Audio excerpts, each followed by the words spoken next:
Good afternoon and welcome to the Oklahoma City Economic Development Trust meeting of May 21st, 2024. First item on the agenda is the call to order. Item 2 are the minutes from the April 23rd, 2024 trust meeting. We can take a motion on that. We have a motion and a second. Please vote. The item passes. Brings us to item 3 on the agenda, the ratification of claims. We can take a motion on that as well. We have a motion and a second. And it passes. Item 4 is items for individual consideration. Item 4A is the resolution of the Oklahoma City Economic Development Trust approving minor amendment number 2, the amended and restated Downtown Maps Economic Development Project Plan, March 2023, Wards 6 and 7. Ms. McSpadden. Yes, I have a very quick presentation to run through this for you guys. So first, authorization of the minor amendment. So the trust is granted authorization to approve minor amendments in the project plan. And then the Local Development Act defines a minor amendment, and this amendment that you have before you does fit the definition of this minor under the Local Development Act, as it does not change the character of the plan and it does not add more than 5% to the area or the budget. So we're going to talk about 3 changes that are included in the project plan amendment. So the first one, Sarah, go ahead to the next slide, is boundary changes for TIF 2. So the turquoise properties that are kind of up in the upper left corner there are the properties that we're proposing to remove from TIF 2. And the reason we're looking to remove those is those are going to be considered as part of the new class and corridor project plan area. And so we've got, those make up about 1.2% of the total TIF 2 value. This reduction will not have a material effect on the financial projections of TIF 2. These properties would be removed immediately from TIF 2 and then perhaps reactivated later as part of that class and project plan.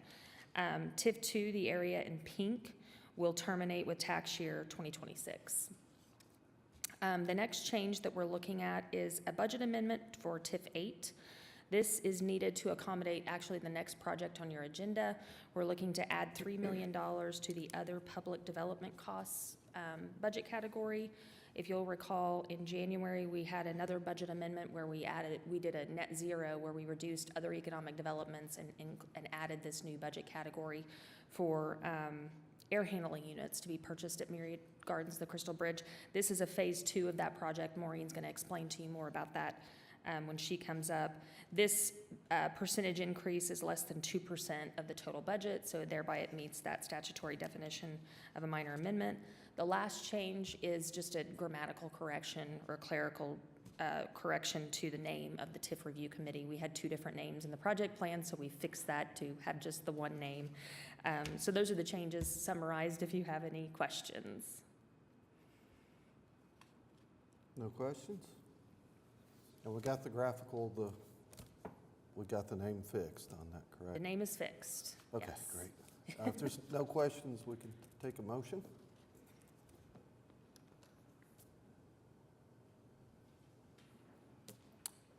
In a second, we have a motion and a second. Please vote.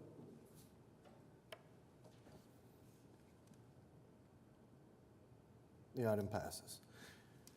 Brings us to item 4B on the agenda, a joint resolution approving an allocation to the City of Oklahoma City in an amount not to exceed $3 million from the TIF 8 for improvements at the Myriad Gardens Crystal Bridge. Maureen?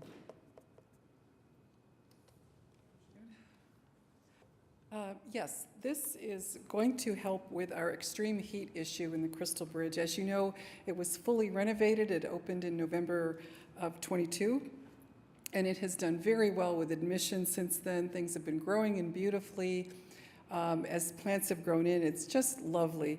The only issue is the extreme heat. So on a day like today, what we'd like to have is kind of 75 on the first level, 80 and 90 on the upper levels. But it's probably something more like, if we go to the next slide, which is typical. I think it's about 90 degrees outside today. You can see the first level is in the 90s, the second is closer to 96 degrees, and then approaching 110 almost, 108.5 on the third level. So it makes visitor conditions very poor. And if it isn't changed, there's a lot of negative word of mouth in the community about it's lovely, but it's just too hot to visit. Admissions goes down. We can't rent it as much throughout the year, so our earned revenue is impacted. Less school tours and memberships and so on. So having this investment will really make the renovations that have already been invested a wonderful feature for us to earn more money, but especially visitors will have a really comfortable experience. So that's what this last tranche of money can do. If this is approved today and we can keep things rolling, we could have this new system in place and working hopefully in April of next year. So we would have, it would just be this season, we'd have a hot summer, but next year we'd have these moderated temperatures, which would be terrific. The chilled water route, if we go to that slide next. Fortunately, when Devon Tower was built, the blue lines that you see are existing water lines from Vicinity that sell or create this chilled water. So the yellow line is what Vicinity would do. They would trench into that area and bring it within about 8 feet or so of the Crystal Bridge. And then our contractor on the project would connect it to all of the air handling units, which have already been approved and ordered. And that would be able to have that system working again in April or hopefully May at the latest of next year. Oh, any questions?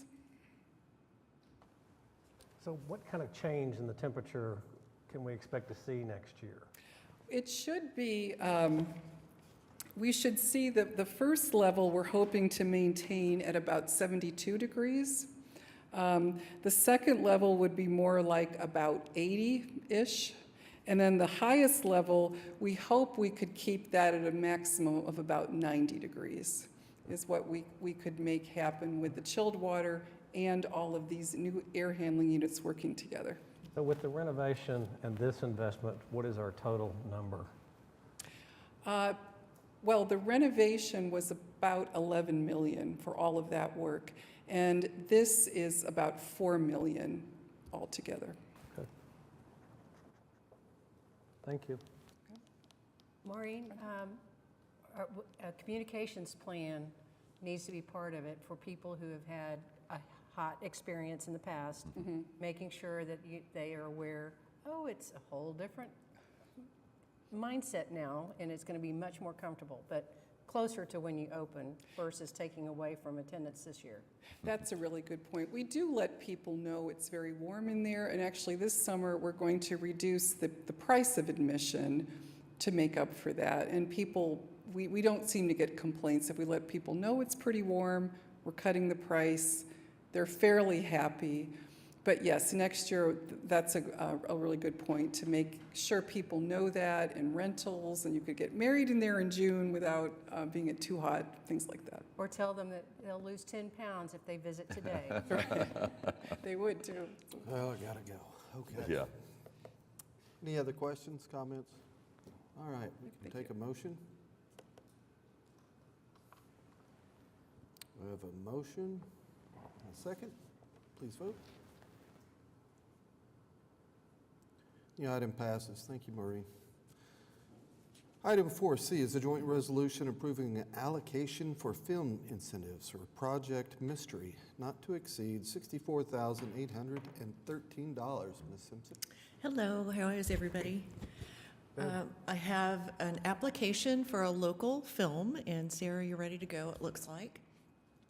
This is a completely homegrown project, and it came on across my desk rather late in the process, so my apologies, but since they are local, I'm doing my best to support them.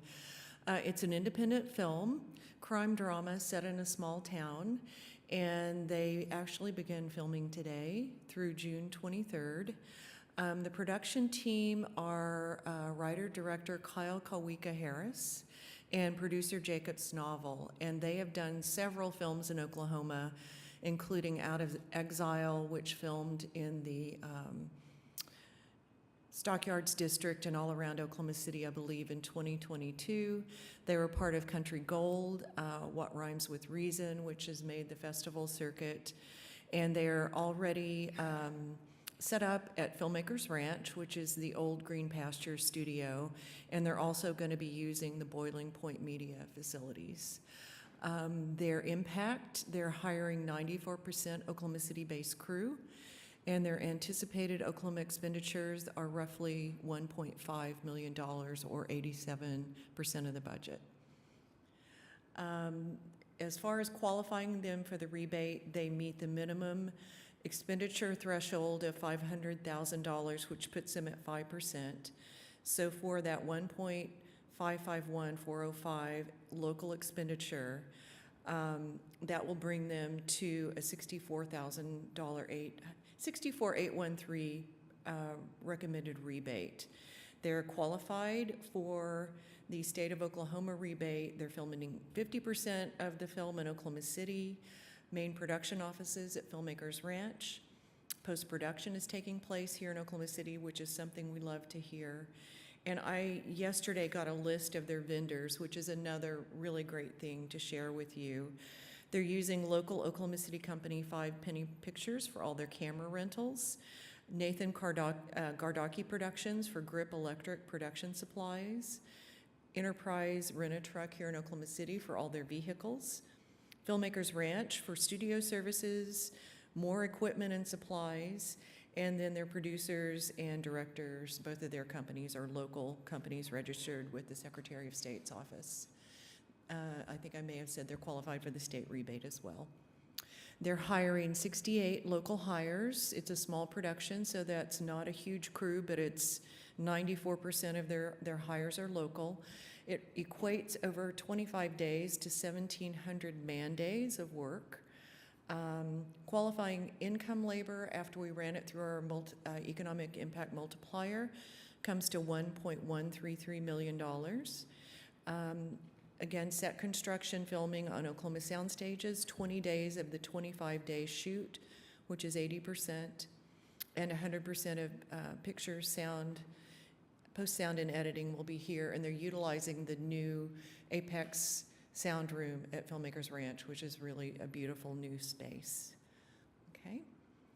A little bit of this is repetitive, but it kind of just breaks it down by the numbers. 80% of filming days, Oklahoma City, 94% of the crew is local, 100% of the vendors are local, 95% of the tech talent is local, which is something we really want to grow here, which is post-production, scoring, music, editing, those types of jobs.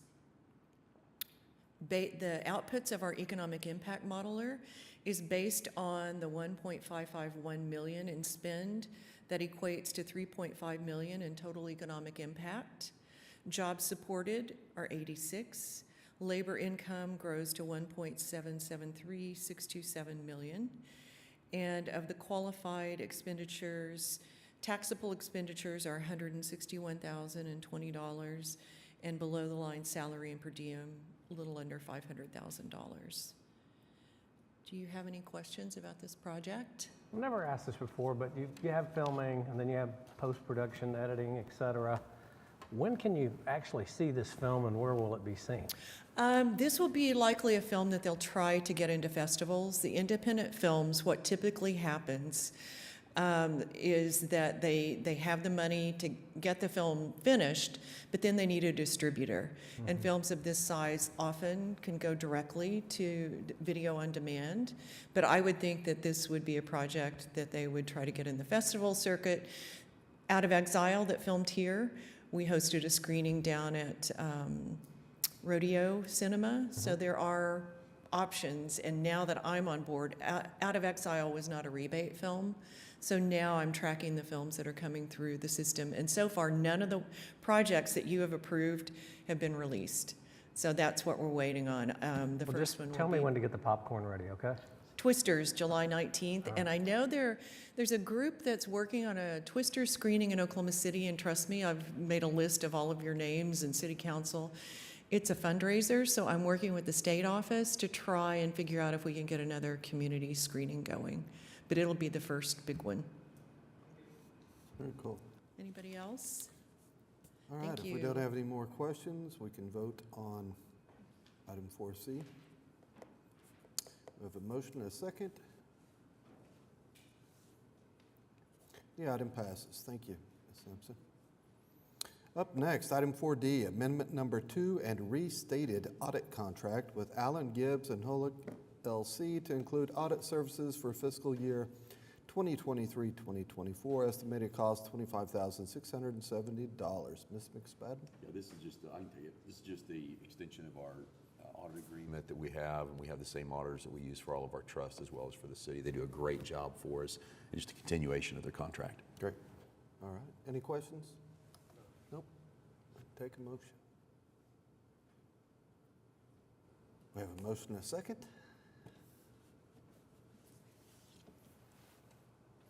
The item passes. Brings us to item 5 on the agenda. Any comments from staff? Sure? Okay. Comments from trustees? Did any citizens sign up to be heard? Not today. All right, that brings us to item 6 on the agenda. We are adjourned.